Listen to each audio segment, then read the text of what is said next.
thought I'd do a little follow-up real quick here where I'm at.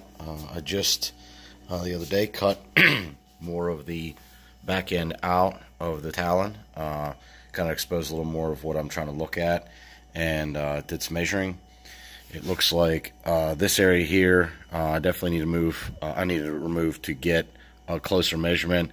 Not real sure, but it looks like there's a possibility that the floor pan seams here, see if I can get a good shot, right there, you'll see across there, and the seams that run down across here are about the same. Of course, I don't think that the seat height is going to be the same. That's what I'm going to work on as far as the seat floor pan buckets. I'm not real sure how it's going to go together. Obviously, it's never been done, at least that I know of. But I kind of am guessing and checking as I go. I'm not trying to spend too much time going too nerdy engineer on everything.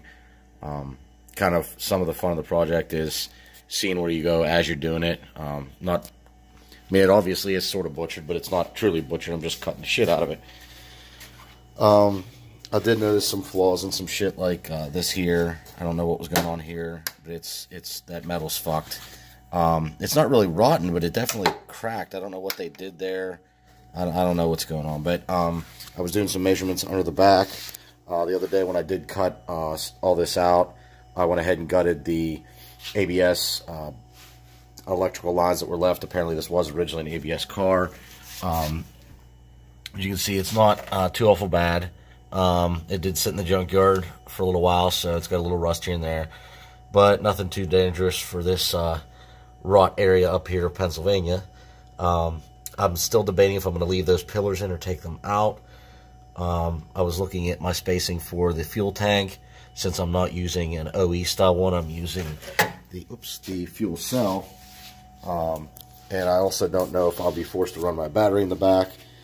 So kind of just a lot of, like I said, kind of guessing and seeing where things go as I get more cut away. I did cut the passenger side out. I got that done yesterday. I still have to get the spot welds drilled out on the passenger side wheel well here. But other than that, I'm just about to get to the point of ripping those out. Once those are out, I think I can actually start running this up in test fitting the floor pan to see where it's going to sit in relation to this. I was going to cut the seats out, and that's still may happen. I'm not guaranteeing I won't, but I'm kind of trying to see what it needs before I take them out. If maybe there'll be a way to salvage those, or not cut them the whole way out, cut part away to lift them while I insert this part in. And as you can see, it was just a lot of shit everywhere. It was not healthy anywhere. And there's the rocker panel. So I have to see what I'm gonna do with that. I may run some bracing across. It may be fine. I have to test out the rest of the metal further up. But I kind of just, after doing all the spot welds, the other side seemed like a lot of extra energy, and this side I just kind of went and cut it out, since I'm not going to be using at least the whole wheel well here. I may use some parts of it, but you guys can kind of see the beautiful little sparkle of salt that's on everything when it gets splashed around up here for any of you non-salt weather states. Yeah, you can see some of it's just, the car's just falling apart. So that's why I'm pretty much just going to play it by ear as I go, because there's no measurements for rot.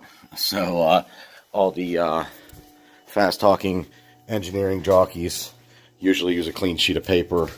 Those of us in the real world have to deal with, well, real shit. So I also forgot to mention, I did trim out, let's see if I can get a shot here.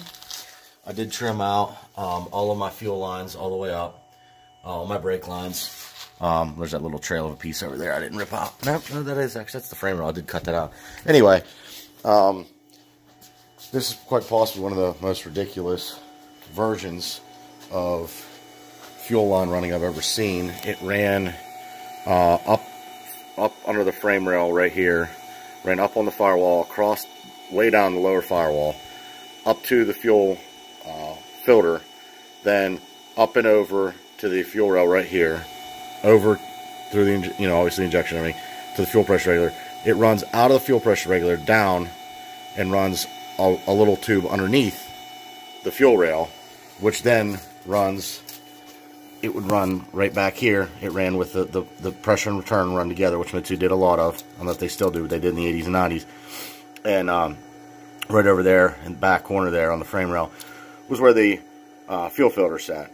So it was kind of rusty. It looked about like what that looks like, so I wasn't risking running it, besides the fact I don't think it'll run what I'm going to be doing.